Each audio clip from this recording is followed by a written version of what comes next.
What is good, you guys? I just want to show you a little bit of how this build plays. You use Void Cleave when you're in combat. When you're out of combat, you use Lunge. That is why we have true traversal skills. Lunge is better outside of combat. Void Cleave is better in combat. You keep your cooldown reduction up, and you should have Lunge whenever you're done fighting. That way you can just lunge in, drop some Racing Strikes, drop some Rive, and then go to the next pack. If you really need quick movement, that's when you Void Cleave after you Rive. Make sure you keep your cooldown reduction up. This build does require a little bit of sustain, meaning you have to like manage your resources. I'm gonna show you guys how quickly I kill the mage, exile mage over here. Gonna spawn Void Cleave into another Void Cleave into a Racing Strike. He would die slightly faster, but he dodged like with my hits. But yeah, as you guys see, like the build's damage is absolutely freaking cracks. I just look at stuff and dies. The pull also somewhat counts as like CC. You notice it will linking mobs animations, like kind of stop them from what they're doing, not allowing them to like chance to attack. I have so much attack speed that I'll likely stun mobs before they ever respond.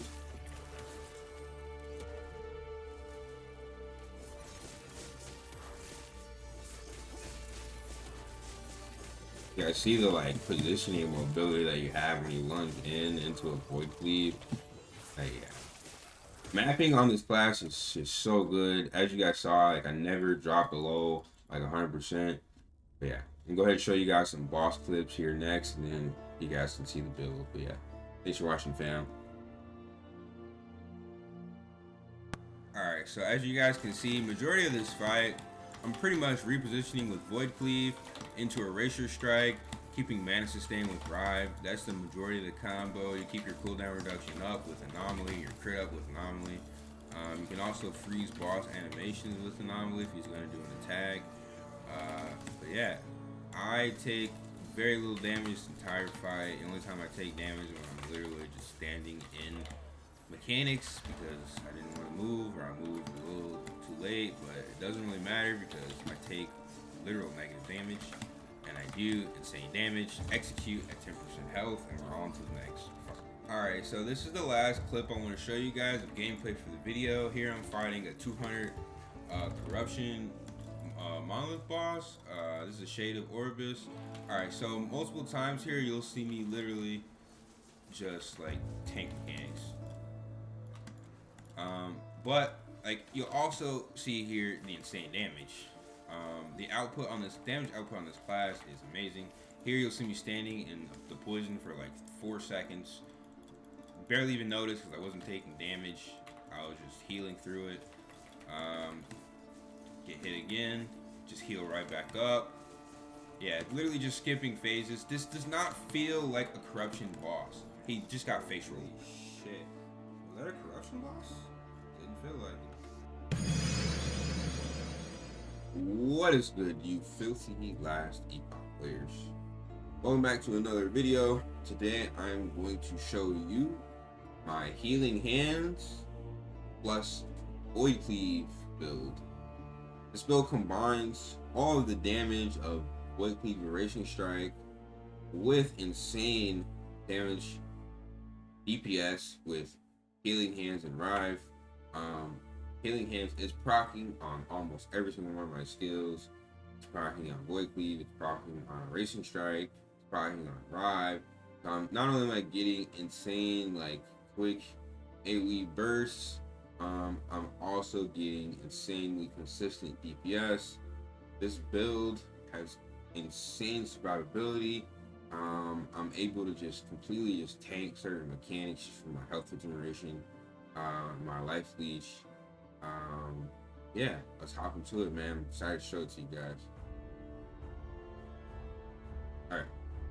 First things first, we're gonna start with the skills. Healing Hands, Anomaly, Void Knight, Rive, Racing Strike. I'm gonna start with the most important skill because most of you are here probably to see Healing Hands. I have met a lot of people that like this skill. So what we are doing for Healing Hands is we are getting upfront healing. We are getting Prayer of the Fallen to increase healing effectiveness. We are reducing the mana by getting Blessed Perish. Then we are getting Purity of Thought. This way Healing Hands is literally 0 mana. Then we have Divine Catalyst. Divine Catalyst is cast to add a little bit of extra damage to nearby enemies. Then we have deals fire damage on hit, Searing Light. This gives our this and Seraph Blade does fire damage on hit. This gives Healing Hands that awesome looking fire aura. Really adds some cool aesthetic to Void Knight class and Shipmill class in general. Really fun skill, man. Increased buff and healing, increased damage, whatever. So, what makes Healing Hands really good is actually Cleric's Hammer, because Cleric's Hammer gives it a 100% chance to cast on melee hits. So every melee hit with Rive, Racing Strike, Void Knight, they're all proccing actually even Lunge, they're all proccing Healing Hands. Every single one of my mobility and damage skills. Anytime I hit an enemy, I'm proccing Healing Hands, so I'm always doing passive healing damage.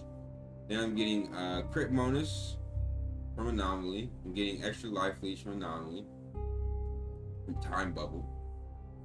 And then I'm also getting cooldown recovery. So you want to keep Anomaly on you at all times. I have 22 points into Anomaly from a helmet, but yeah, you want to keep Anomaly on you at all times because of the cooldown recovery, as well as a crit. So you're getting a damage bonus as well as cooldown reduction, which is huge. So it actually equals more indirect damage. Time Rock Chance. Anomaly effects triggered instantly. This is really important. Time Lock on return. This makes Time Lock is basically a CC, so Anomaly has a built-in CC. With Time Lock, it just CCs bosses and CCs enemies for like 2 seconds and allows you to stop their animation. Then we have Nether Charge, 2 charges of Void Cleave. And then we're getting multiplicative damage from here, here, here. Getting crit vulnerability, more multiplicative critical multiplier, and then we're getting guaranteed crit damage.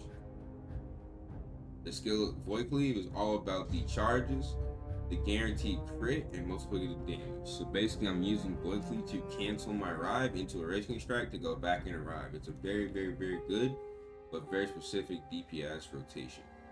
And then we have I added challenge on the Rive for the Strike 2 pull. I'm losing a little bit of multiplicative damage, but the utility of challenge is really good because not only can I move mobs towards me, I can also move bosses towards me. So it gives a lot of utility. I can pull in mobs towards my Racing Strike. It's just really good. I'm also, so I've tried out many different combinations of Rive and they're all good. The best combination for grouping and AoEing is to use challenge with double slash, but the best overall DPS with a mixture of being able to mob and boss with higher DPS is going to be with bound weapon, because you get foe cleaver, which gives you 100% of damage stats on my two-handed weapon, and I am using Apothi's Maul, which is a two-handed axe. And then you also are going to get scrap metal here, which is going to give you multiplicative damage upon casting more forged weapons.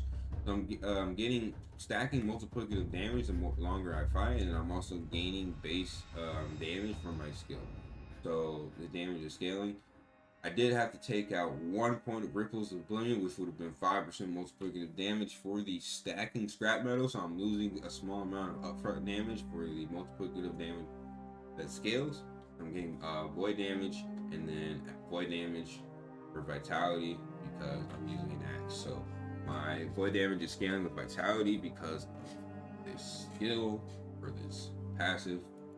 Then we have Racing Strike. Erasure of the Living, 50% extra multiplicative damage with a 10% kill threshold. So anything under 10% just dies. Time Loop, additional echoes +1, meaning I can basically cast a Racing Strike 3 times by pressing it once. which is huge. It has no cooldown. Extra multiplicative damage on hitting a slowed enemy. Then we have increased stun chance, small amount of void rift damage, a small amount of void shred, and then 3 points into melee area and void rift area. That is our build, you guys. Now, I'm excited to show you guys my stats because I feel as though I'm not at like the point where I have everything maxed out.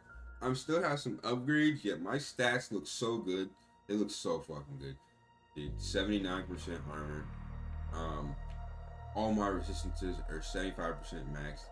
I am so damn tanky with this build, dude. Like, I have so much survivability. It's actually insane. 12% block effectiveness. Alright, those are my stats, you guys. It's my crit. My crit does go up when I use Anomaly, but then keep in mind, I'm not stacking a whole lot of crit on this class because I have guaranteed crits for the Void Cleave and Ratio Strike. Yeah. So I have Critical Strike Multiplier. That's my main stat. Critical Strike Multiplier is the most important stat, I think. But yeah, Critical Strike Multiplier on helmet, +2 to Anomaly, +7 to Strength, increased health, and then physical res. And then I have 14% of armor mitigation on damage over time because I noticed damage over time is the biggest weakness for this build. If you can combat damage over time, it gives you more survivability. Then I have 700 armor. Champion's Regalia is actually really good just for the base implicits. Then I have Strength, Vitality, increased armor. I'm only missing in like a sealed stat, but if once I can get the sealed stat with these stats, my Champion's Regalia would be best in slot. It's near best in slot right now, but I'm missing one stat. Apothi's Maw. This axe is literally best in slot. The only thing that I would change could potentially remove the attack speed for crit. That's something I want to try. I want to get either a 4 LP and add crit on here, or I want to try another 3 LP and replace the attack speed with crit. That's the only thing, but I am doing insane damage because this thing attacks so fast and has so much damage. It scales my melee void damage, it gives me doom, I have void pin, and it scales my leech and my melee damage. Like, it scales everything the Void Knight needs. It's 3 LP, near perfect item. I have Opal Ring to boost my Ellie res. Without this ring, I would still have enough, like mostly enough resistances, but it's literally just my Ellie res that is affecting. The block chance and block effectiveness, that's not a stat I wanted for my ring. I would rather have something more useful. Strength and critical chance, these are pretty useful stats, right? Strength is best in slot. Crit chance is very good. However, like another stat that I'll potentially want on here is like crit strike, crit strike avoidance. But my crit strike avoidance is maxed. So another stat that you could like void damage for a prefix, for a suffix. Let's say another good suffix would be. I don't really like additive health, to be honest. I do like endurance. I like resistances if you're low on resistances, but my resistances are maxed. So I think Elres and Crit Strike Avoidance, if you have both of those, good. Then Endurance is also another good stat for a suffix. Yeah. Alright. So then we have my Siphon of the Anguish, which I will replace with the 2 LP eventually, and hopefully Crit Strike and Void damage onto this ring. Spider Silk Slash with Poison Res, Cold Res, Void damage, Mana Regen, Necrotic Res, Health. I'm getting increased dodge rating, which is not a stat I would want. I would probably want to have like ward gain on potion use. Actually, that's a suffix. Dodge rating is a suffix, so what I would want for a suffix instead of dodge rating would be, again, critical strike avoidance is also always actually cooldown recovery. I think cooldown recovery or armor and reduce bonus damage from crits. If you don't have max crit strike avoidance, you can stack that stat through your belt. Crit strike avoidance if you don't have max of that. Resistances, of course. But I think cooldown recovery is also really good if you have all of your defensive stats as a suffix. Alright, for my boots, I'm using Vitality, Strength, Armor, Health, CDR. These boots are, I believe, the best in slot because I have percentage health as well as additive health. And then all of my main stats are here. I do want to try putting these stats on a 3 LP Dark Stride though. So once I get a 3 LP Dark Stride, I'm going to lose a little bit of armor and bonus damage from crits, which is fine because I have crit strike avoidance. But yeah, I'm going to gain massive movement speed and more Void Cleave. So yeah, I will replace these boots with Dark Stride. And then I will get a 3 LP Anchor of Oblivion. And once I want to add Void Cleave, plus level to Void Cleave, and then increase Void damage. You can also deal with increased fire damage onto this relic because you are dealing a lot of fire damage with your healing hands and Rive. So, but I think you might scale better with more void damage because of Erasure Strike. So, probably gonna go for majority of void damage with Void Cleave. If I can get at least a 2 LP, if I can get 3 LP, the third stat maybe like some res or endurance. And then for my bracers, crit strike avoidance, attack speed, melee, health, armor. Other stats you would want: melee attack speed, crit strike, armor, health. But I have so much attack speed that I think crit strike avoidance, maxing that first was a little bit more important. But it just depends how you really need to min-max your stats. Alright, for my idols, you guys, I'm using Grand Solar Idol, health regeneration, armor. I'm using armor.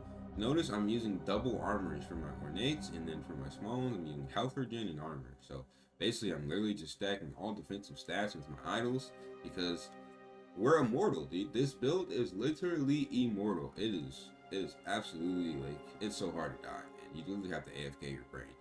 Alright, vitality, stun chance, and more resistances. I'm just stacking a small amount more resistances here. Chance to ignite and Res. So if I were to take off these few idols, like you can see, my resistances are near maxed, but these idols are adding just a small amount more oomph to my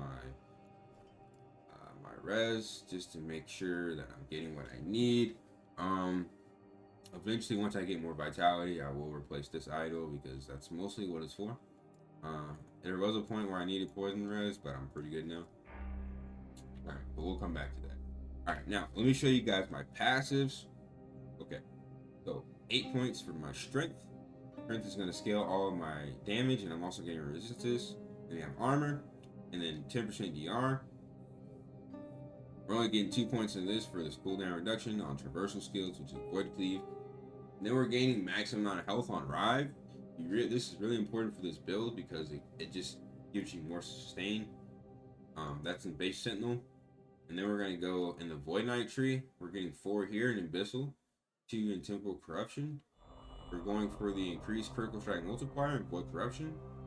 We're going for melee void damage, 5 points into melee damage leech, 8 points into H to give you 8 strength and 40 health, 4 points for increased melee damage. It's only like really the majority of this additive damage is extremely useful early game. I advise you to put more points into this early game, but late game, Future Mind takes priority. Time Legion, getting Time Legion into Avatar of Regret and Dread takes priority because it gives you movement speed, void damage, give you Echo Chant, which is going to give you more damage, small amount of melee attack speed. In the Future Mind, it's just going to allow you to do more Racing Strike combos with Void Cleave because you'll have more mana and more mana sustained. However, like my next few points are either going to go into strength or additive damage here, and armor on melee kill. It really depends. I'm leaning more towards the base strength because that strength is going to be multiplicative, but the additive damage is always a little tempting, especially because my main DPS skill is Racial Strike. Really depends, but as of right now, I'm going to say it's likely better for the multiplicative strength, so that's where I'm headed. Getting 10 vitality here, which is going to give me insane more health, and then increase 20% health on the passive for Eternal Form. And then for Paladin, I'm getting 75 health, and I'm getting increased fire damage, increased physical damage, physical pin, fire pin. This is going to help scale my Rive, and then the healing effectiveness is also going to help scale my Rive because I'm proccing, like, it's actually going to scale every melee hit, but I'm proccing healing hands on all my melee hits. So that's mostly what's scaling with these passives. Alright, you guys, that is my those are my passives. That, like, those are my gear, those are my stats, those are my skills. Like, I'm showing you everything I possibly can. I'm showing you gameplay for this build. Now it is your turn to be an Immortal Void Knight. Like, I am currently pushing like 200 plus. Here, I'll just show you guys really quickly, dude. Like, I am pushing 200 plus monoliths with just complete relative ease. Like, I have no problems just like hard pushing content. There's never a moment where I feel like I'm gonna die. Whereas on Spellblade, I would be getting one shot on some of these mobs at 200 plus. Like, this class just feels so different, so strong. Really gonna see how high I can push it. Yeah, I'm at like 200 right now, and I'm gonna push to above 300. I'm just trying to stack dreadnoughts. I'm also farming passively for Anchor of Oblivion. But yeah, I will give you guys an update once I reach like really like 300 to 500 plus corruption. It should be this weekend. I'll definitely be streaming. But yeah, thanks a lot for watching the video, guys. Peace and love.